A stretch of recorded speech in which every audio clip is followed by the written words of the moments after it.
बिस्मिल्लाहिर्रहमानिर्रहीम। अस्सलाम वालेकुम। इंस्टीट्यूशन एडीए पार्ट 1 में मैं अभी तक 2018 तक के निशानात लगा चुकी हूँ। अब ये 2017 है। इसमें सबसे पहला जो क्वेश्चन है, what are the basic problems of economy, ये पीछे भी आ चुका है, 2020, 21, 19 में भी है। How are these problems solve in capitalistic economy, ये भी पीछे है।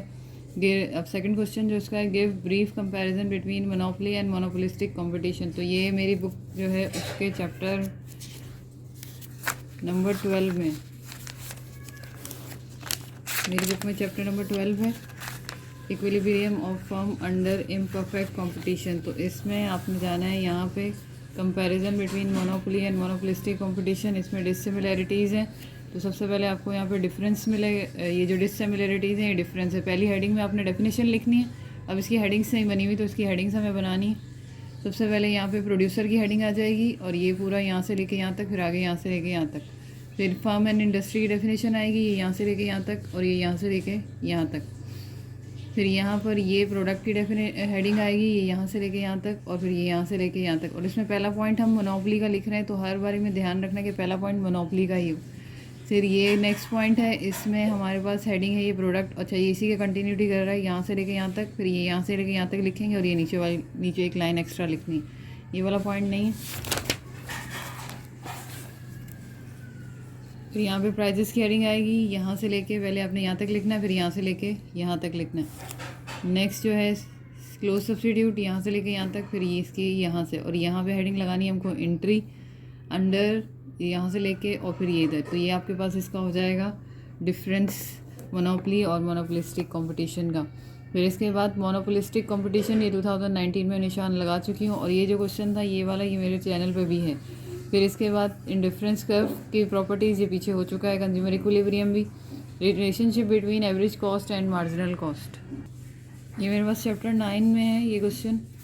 चैप्टर 9 में हम जाएंगे, यहाँ पर ये relationship between the short and average cost and marginal cost. सबसे पहले हम यहाँ से लेके यहाँ तक लिखेंगे पूरा हेडिंग लगाने के बाद। फिर हमने बनाना है ये वाला ग्राफ बनाने के बाद यहाँ हेडिंग लगेगी ग्राफ एक्सप्लेनेशन।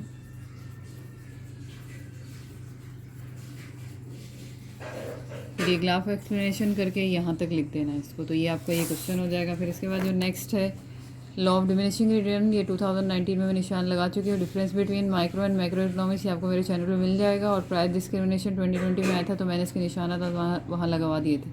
कीन्स थ्योरी के भी मार्क्स लगा चुकी हूँ। मार्जिनल एफिशिएंसी ऑफ कैपिटल भी, ये भी हो गया है। कॉन्सेप्ट ऑफ इन्फ्लेशन और एक्सप्लेन इट्स टू टाइप, ये मेरे पास चैप्टर नंबर 20 है। और इसमें इसके पीछे जो निशानात थे वो इन्फ्लेशन के तो मैं लगा चुकी हूँ। इसमें जो इसके 2 टाइप्स हैं, कोई भी cost pull inflation, demand pull inflation, इनको थोड़ा थोड़ा सिर्फ डिफ़ाइन कर देंगे, ज़्यादा एक्सप्लेन करने की ज़रूरत नहीं है। फिर ये स्टैगफ्लेशन, बस ये इसकी टाइप्स हैं। बस 2 ही मांगी उन्होंने, तो 2 ही आप वहाँ से लिख देंगे। फिर इसके बाद कॉजेज़ ऑफ इन्फ्लेशन, ये भी पीछे मैंने निशान लगवा दिए हैं। Keynes theory of demand for money, ये क्वेश्चन भी चैप्टर नंबर 20 में है। Keynes theory for demand for money, यहाँ से शुरू होगा। और यहाँ से जाने के बाद ये आपने ये पूरी हेडिंग लिखनी है। ट्रांजैक्शन मोड, प्रिकॉशनरी मोड, यहाँ से शुरू होगा।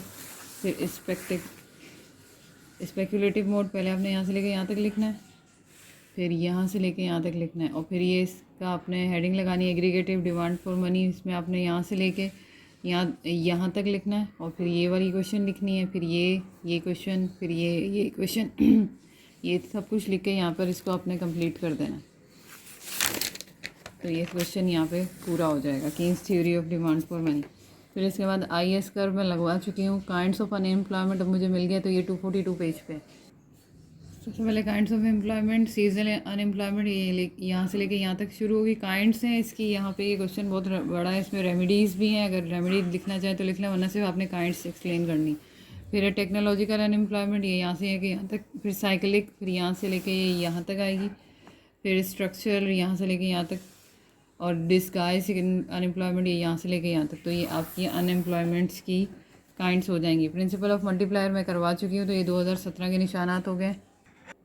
ये 2016 का क्वेश्चन पेपर है। 2016 में सबसे पहला जो question, explain properties of indifference का, ये क्वेश्चन आपको मिल जाएगा।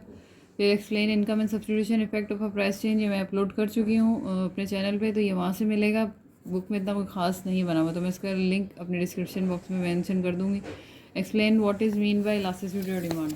इलास्टिसिटी ऑफ डिमांड हमारे पास जो चैप्टर 6 है law of demand and supply, उसमें मिल जाएगा आपको। तो इसमें से डिफाइन पीछे भी मैंने बताया था इसको करने के लिए, तो वहाँ से हम ले लेंगे। ये है इलास्टिसिटी डिमांड, उसकी दो डेफिनेशन लिखी है। फिर इसके बाद इसके फैक्टर जो है वो ये फैक्टर इन्फ्लुएंस इलास्टिसिटी और डिमांड, ये हमारे फैक्टर इन्फ्लुएंस इलास्टिसिटी और डिमांड, इनको यहाँ से आप देख लीजिएगा। फिर इसके बाद इस नेक्स्ट क्वेश्चन है वो है explain the factor cost shift in demand curve. तो ये मेरे पास इस बुक में नहीं है, या आपकी नई बुक में अगर मिल जाता है तो अच्छी बात है। मेरे पास जो सईद नासिर की बुक है मैं वहाँ से निशान लगा के दे रही हूँ। ये क्वेश्चन यहाँ पर शुरू हो रहा है और ये सईद नासिर की बुक है, तो ये मैं इसको यहीं रख रही हूँ। आप लोग इसका स्क्रीनशॉट ले लेंगे तो ये हो जाएगा। तो ये क्वेश्चन है यहाँ से, फिर ये इस पेज पे आएगा। इस पेज पे ये जो मैंने पॉइंट्स लगाए हुए इतना इतना ही लिखना है इसको भी सिर्फ इतना ही लिखना है, ये वाला नहीं लिखना। फिर ये बाकी हेडिंग्स छोटी छोटी हैं।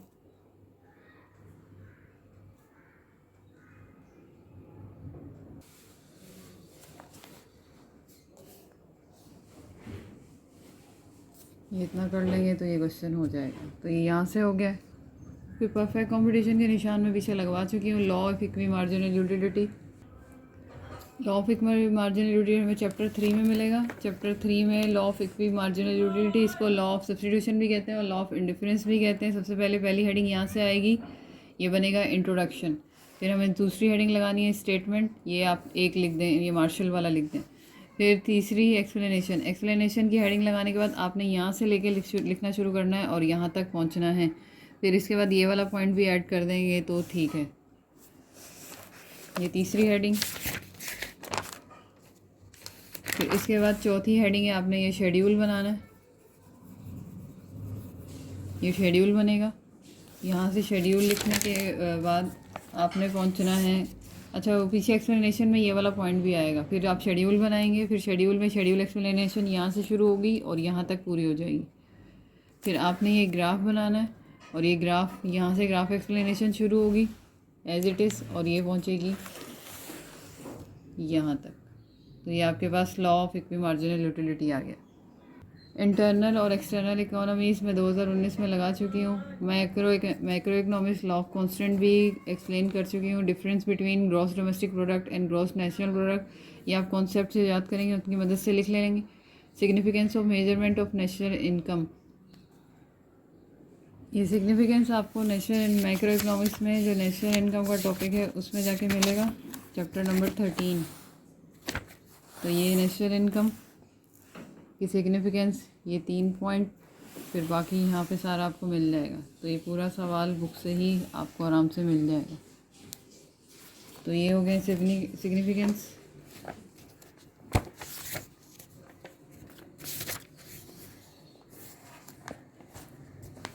फिर इसके बाद difference between aggregate consumption and consumption function, ये नहीं है इस बुक में। Difference between monetary and fiscal policy, ये मेरे चैनल पे आपको मिल जाएगा। ऑल्सो एक्सप्लेन ऑब्जेक्टिव्स, ऑब्जेक्टिव्स में पीछे निशानात लगवा चुकी हूँ। मल्टीप्लायर भी हो गया। कॉन्सेप्ट ऑफ सेविंग, इसमें सेविंग फंक्शन और प्रोपेंसिटी टू सेव है। सेविंग भी इसी को हम कह सकते हैं। तो आपने यहाँ से लेके यहाँ तक लिखनी है पहले सेविंग, फिर ये, फिर इसकी एक्सप्लेनेशन, फिर इसका शेड्यूल, फिर ये इसकी ग्राफ और ग्राफ एक्सप्लेनेशन। तो ये यहाँ से आपके पास सेविंग कॉन्सेप्ट आ जाएगा। Keynes law psychological law of consumption, Keynes psychological law of consumption में 2019 में निशान लगा चुके हैं। अब ये इफेक्टिव डिमांड, इफेक्टिव डिमांड यहाँ से शुरू होगा। सबसे पहले हम ये what is an effective demand नहीं लिखेंगे, हम लिखेंगे इफेक्टिव डिमांड। यहाँ से लेके यहाँ तक आपने इफेक्टिव डिमांड लिखना है। फिर डिटर्मिनेंट्स ऑफ इफेक्टिव डिमांड, ये लिखने के बाद आपने अगले पेज पे जाना है। और ये जो चैप्टर है इसका चैप्टर नंबर है हमारे पास 15। ये 15 चैप्टर में आपको मिलेंगे। डिटर्मिनेंट्स ऑफ इफेक्टिव डिमांड, ये शेड्यूल बनाएंगे पहले, फिर शेड्यूल की एक्सप्लेनेशन कर देंगे यहाँ से लेके यहाँ तक। फिर हम बनाएंगे ग्राफ और फिर हम कर देंगे यहाँ से ग्राफ की एक्सप्लेनेशन। तो ये इफेक्टिव डिमांड भी हो जाएगा। ये 2016 के निशानात भी हो गए हैं और इसका मैथ पोर्शन पूरा मेरे चैनल पे मौजूद है। उम्मीद है ये आपको समझ आएगा। बाकी गेट्स के भी मैं निशानात जल्दी लगा के अपलोड करती हूँ। अल्लाह आप सबको कामयाब करें। मेरे चैनल को सब्सक्राइब करें, मेरे वीडियोज़ को लाइक करें। अल्लाह नासिर।